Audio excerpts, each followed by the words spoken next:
వీళ్ళ దేవుడు అంట యేసుప్రభు నరకంలో వేసేస్తాడంట, నువ్వు వెళ్ళి ఆపు. పోనీ వీళ్ళ దేవుడు అంట యేసుప్రభు నరకంలో వేసేస్తాడంట. ఈ మాటలు ఎక్కడుండి మాట్లాడాలి? నరకం దగ్గరుండి 10 మందిని ఆపు మాట్లాడాలి. నరకం ఉన్నది, పాతాళం ఉన్నది, పాతాళంలో భయంకరమైన అగ్ని ఉన్నది, భయంకరమైన కేకలు వస్తున్నాయని శాస్త్రవేత్తలు రుజువు చేశారు. భూమి క్రిందకి వెళ్లే కొలది కూడా భూమి అగాధంలోనికి ఒక మైకును పంపిస్తే కింద నుంచి వేడి గాలులు, కింద నుంచి భయంకరమైన మనుషుల యొక్క ఆర్తనాదాలు, కేకలు, ధ్వనులు వినబడుతున్నాయి భూమి లోపల. శాస్త్రవేత్తలు నిరూపించారు, శాస్త్రవేత్తలు రుజువు చేశారు, పాతాళంలో నరకం ఉన్నది. మీ దేవుడు నరకంలో వేసేస్తాడా? నువ్వు వెళ్ళి ఆపు. ఈ మాటలు నరకం దగ్గర నిలబడి మాట్లాడు, ఈ మాటలు పరలోకం దగ్గర నిలబడి మాట్లాడు. నీ ముఖానికి నరకం తెలీదు, పరలోకం తెలీదు, ఎందుకు గాలి కబుర్లు మాట్లాడతావు? నరకం దగ్గర 10 మందిని ఆపు. ఏసేస్తానన్న ఏసైన పక్కకింటి 10 మందిని ఆపి అప్పుడు మాట్లాడు నరకం గురించి.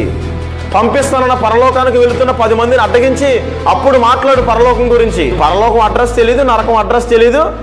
వాక్య లేఖనంలో దేవుడు తన ఆత్మచేత నింపి పరిశుద్ధులతో, ప్రవక్తలతో వారిని తన స్వాధీనమందు ఉంచుకుని రాసిన మాటల్ని ఏంటో వల్లించేస్తున్నాం అంతే, నోరుంద కథను వాగేస్తున్నాం అంతే.